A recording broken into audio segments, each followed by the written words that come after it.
Hi everyone. Today I'll walk you through a focused IV catheter assessment, something we do constantly as acute care nurses, but it's worth revisiting to ensure we're catching complications early and keeping our patients safe. In acute care, we assess IV sites at least once per shift with every med administration and whenever the patient reports discomfort.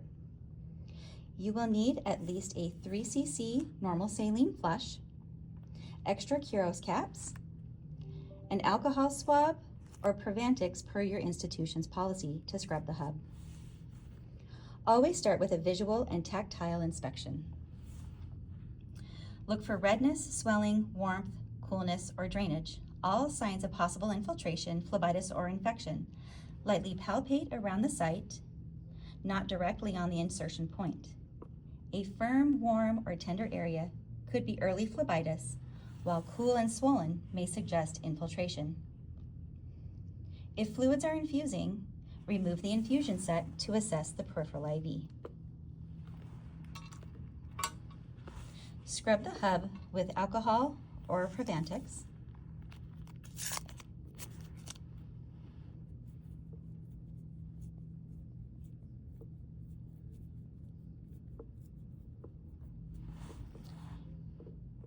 Using a commercially manufactured 5 or 10 cc normal saline flush, assess the site.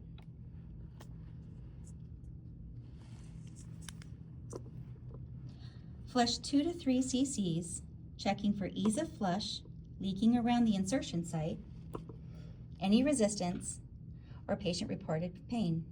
You may put 2 fingers proximally to the site to feel the thrill. If your patient reports any pain or you feel resistance or swelling during the flush, please stop. You could be pushing normal saline into the tissue. Lightly pull back on the normal saline flush to assess for blood return.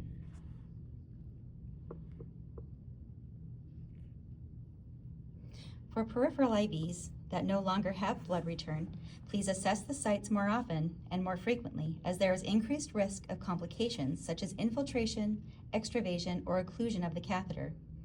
Consider placing an order to have the site assessed or replaced by the IV therapy team. Please flush the blood back with the normal saline into the vein.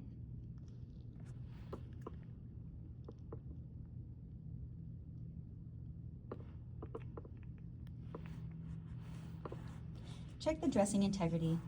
The dressing should be clean, dry, and occlusive.